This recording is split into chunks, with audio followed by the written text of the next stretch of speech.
മുഖ്യമന്ത്രി V D Satheesan അല്പസമയത്തിനകം പറവൂരിലെ town ഹാളിലെത്തി അന്തിമോപചാരം അർപ്പിക്കും.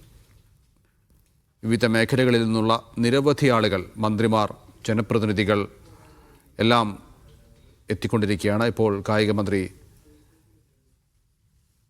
ആണ് ഇപ്പോൾ അന്തിമോപചാരം അർപ്പിക്കുന്നത്. ഹൈബി ഈഡൻ MP നേരത്തെ തന്നെ അവിടെയുണ്ട്.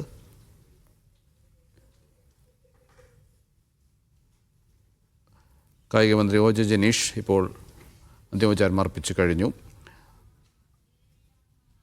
സിബി, സമയം കൂടുന്തോറും ആളുകളും കൂടിക്കൊണ്ടിരിക്കുകയാണ് അവിടെ അന്ത്യാഞ്ജലി അർപ്പിക്കാൻ. വിവിധ മേഖലകളിൽ നിന്നുള്ള പ്രമുഖർ, ഒപ്പം ഒട്ടേറെ സാധാരണക്കാർ, സലീം കുമാറിനെ സ്നേഹിക്കുന്ന ഒരുപാട് ആളുകൾ അങ്ങോട്ടേക്ക് ഒഴുകിയെത്തുകയാണ്. എപ്പോഴാണ് മുഖ്യമന്ത്രി എത്തുന്നത്? മുഖ്യമന്ത്രി 11 മണിക്ക് ശേഷം എത്തും എന്നാണ് അറിയിച്ചിരിക്കുന്നത്. ഇനിയിപ്പോൾ എപ്പോൾ വേണമെങ്കിലും മുഖ്യമന്ത്രി വി ഡി സതീശൻ എത്താം. എന്തായാലും ഇങ്ങോട്ടേക്ക് ഇപ്പോൾ കായിക മന്ത്രി OJ ജനീഷ് അടക്കം എത്തിയിട്ടുണ്ട്. അതുകൂടാതെ നടന്മാരായ ദിലീപ്, കൂടാതെ വിനീത്, ജോജു, അതുകൂടാതെ ജയസൂര്യ അടക്കമുള്ള നടന്മാരൊക്കെ ഇപ്പോൾ ഈ അന്തിമോപചാരം അർപ്പിച്ചു. നടൻ ദിലീപ് ഇന്നലെ മുതൽ തന്നെ ഉണ്ടായിരുന്നു. മുഖ്യമന്ത്രി വി ഡി സതീശൻ അല്പസമയത്തിനകത്ത് മലയാള സിനിമയിൽ ഈ നടന്മാരുടെ പേരിൽ നമുക്ക് പ്രത്യേകമായി എടുത്തു പറയാനായില്ല. കാരണം എല്ലാ നടന്മാരും നടികളും എത്തിയതെന്ന് തന്നെ പറയാം. ഒട്ടേറെ എല്ലാ നടന്മാരും കാരണം കഴിഞ്ഞ 10 വർഷക്കാലം മലയാള സിനിമയിൽ നിറഞ്ഞു നിന്ന കലാകാരനാണ്. എല്ലാവരെയും ഒപ്പം അദ്ദേഹം അഭിനയിച്ചിട്ടുണ്ട്. അതുകൊണ്ട് തന്നെ എല്ലാ നടന്മാരും നടികളും അദ്ദേഹത്തെ നേരിട്ടറിയാവുന്ന എല്ലാവരും ഇങ്ങോട്ടേക്ക് എത്തുന്നു എന്ന് നമുക്ക് പറയാം. അതുകൊണ്ട് തന്നെ പ്രത്യേകമായി ഇന്ന ആളുകൾ ഇന്ന നടന്മാർ എന്ന് പറയാൻ കഴിയില്ല. അതുപോലെ നമ്മൾ കാണുന്ന മുഖങ്ങളെല്ലാം നമുക്ക് അറിയാവുന്ന പരിചിതമായ മുഖങ്ങൾ, എല്ലാ സൂപ്പർ സ്റ്റാറുകളും ഉൾപ്പെടെ ഇങ്ങോട്ടേക്ക് എത്തി അദ്ദേഹത്തിന് അന്തിമോപചാരം അർപ്പിക്കുകയാണ്. കാരണം മലയാള സിനിമയിൽ അദ്ദേഹത്തോടൊപ്പം നിരവധി ഹിറ്റുകൾ വാരി കൂട്ടിയ നടന്മാർ തന്നെയാണ്. അദ്ദേഹത്തോടൊപ്പം വലിയ ആത്മബന്ധമുള്ള നടന്മാരാണ്, വൈകാരികമായ ബന്ധമുള്ള നടന്മാരാണ്. ഈ നടന്മാർ എല്ലാം തന്നെയും സലീംകുമാറിനെ അവസാനമായി കാണുകയും അദ്ദേഹത്തിന് അന്തിമോപചാരം അർപ്പിക്കാൻ വേണ്ടി ഈ ഒരു പറവൂരിലെ ടൗൺ ഹാളിലേക്ക് ഒഴുകിയെത്തിയാണ്. അതുകൂടാതെ നാട്ടുകാർ ഒന്നടങ്കം പറവൂർ ജനതയെ സംബന്ധിച്ച് അവരുടെ അഭിമാനമായിരുന്നു സലീംകുമാർ എന്ന് പറയുന്നത്. അവരുടെ സ്വകാര്യമായ അഹങ്കാരമായിരുന്നു സലീംകുമാർ. ആ സലീംകുമാറിന്റെ ഒരു നഷ്ടം എന്ന് പറയുന്നത് പറവൂർ ജനതയെ സംബന്ധിച്ചും പറവൂർക്കാരെ സംബന്ധിച്ചും വളരെ വലിയ നികത്താനാവാത്ത നഷ്ടമാണ്. നമുക്കറിയാം, ആ പറവൂർ ഭരതനെ പോലുള്ള നിരവധി കലാകാരന്മാരെ സൃഷ്ടിച്ച നൽകിയ ഒരു നാട് കൂടിയാണ് ഈ പറവൂര്. ആ വടക്കൻ പറവൂരിലെ ഒരു സ്വത്ത് കൂടിയായിരുന്നു സലീംകുമാർ. ഈ സലീംകുമാർ ഇല്ലാതാകുമ്പോൾ സ്വാഭാവികമായും അതിന്റെ വലിയ വേദന ഈ ജനങ്ങൾക്കുള്ളിലുണ്ട്.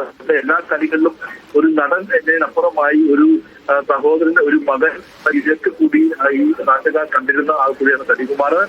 പറവൂരിലെ എല്ലാ സാംസ്കാരിക പരിപാടികളിലും കോൺഗ്രസിന്റെ എല്ലാ പ്രാദേശിക രാഷ്ട്രീയ പരിപാടികളിലെല്ലാം നിറസാന്നിധ്യമായിരുന്നു സലീംകുമാർ എന്ന നടൻ. അതുകൊണ്ട് തന്നെ അദ്ദേഹത്തിന്റെ നഷ്ടം എന്ന് പറയുന്നത് അവർക്ക് നികത്താനാവാത്തതാണ്.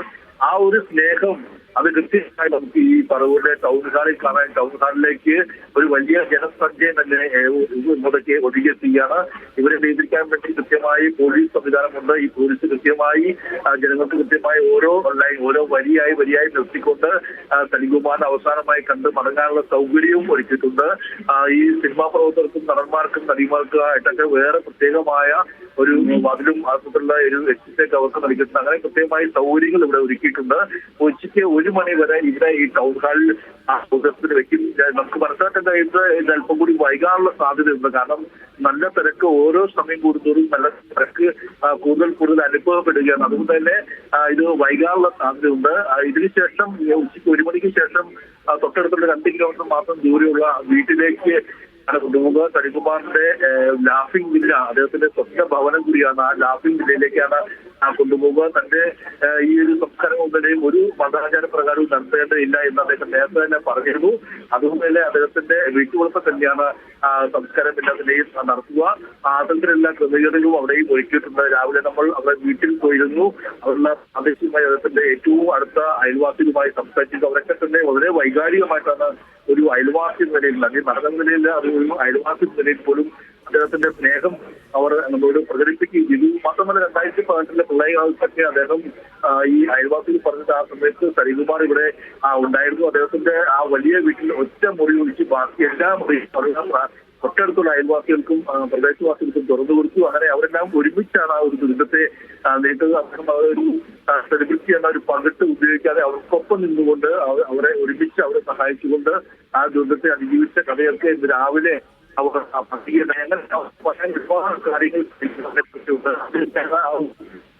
തന്നെയാണ് നമുക്ക് ഈ ഒരു സൗഹൃദങ്ങളിൽ കാണാൻ കഴിയുന്നതും. ഇപ്പോൾ സമയം ഏകദേശം 2 മണിക്കൂറിലധികമായി ഇപ്പോൾ ഇന്നലെ അമൃത ആശുപത്രിയിലും നിരവധി പേർ പ്രത്യേകിച്ച് നടൻ ദിലീപ് അടക്കമുള്ള ആളുകൾ ഇന്നലെ അമൃത ആശുപത്രി എത്തിയിരുന്നു. നമുക്കറിയാം ദിലീപിനൊക്കെ ഒരു സിനിമ ബന്ധത്തിലും അപ്പുറമുള്ള ഏറ്റവും വൈകാരികമായ ആത്മബന്ധമുള്ള ആൾ കൂടിയാണ് സലികുമാർ. സലികുമാറുമായിട്ടുള്ള ബന്ധം കോളേജിൽ പഠിക്കുന്ന കാലഘട്ടം മുതലുള്ള ഒരേ വഴിയിലൂടെ സഞ്ചരിച്ചതാണ് ദിലീപും സലികുമാറൊക്കെ. മിമിക്രിയിലൂടെ തന്നെ അവർ രണ്ടുപേരും വന്നു. സിനിമകളിലും ദിലീപിനെയും സലികുമാറിനെയും അടുത്ത് റാഫി ബക്കാറ്റി തെങ്കാശപ്പെട്ട സിനിമയാണ്. അതിനുശേഷം ദിലീപിന്റെ ഭാഗ്യമായി മാറുകയായിരുന്നു സലികുമാർ എന്ന കൂട്ടുകെട്ട്. ഇരുവരും അഭിനയിച്ച നിരവധി സിനിമകളിലെല്ലാം സൂപ്പർ ഹിറ്റ് എന്ന് നമുക്ക് പറയാം. ഈ പറക്കം കളിക, കൂട്ടുകാരൻ, മീശമാധവൻ, മഴത്തുള്ളിക്കിലുക്കം, കുഞ്ഞിക്കൂനൻ, ഗ്രാമഫോൺ, CID മൂസ, തിളക്കം, രസികൻ, പാണ്ടിപ്പട, അങ്ങനെ ഈ നിരവധി ലയൻ, പച്ചക്കുതിര, മേരിക്കുട്ടൊരു കുഞ്ഞാട്, കാര്യസ്ഥ തുടങ്ങി ദിലീപ് ഏറ്റവും ഒടുവിൽ ചെയ്ത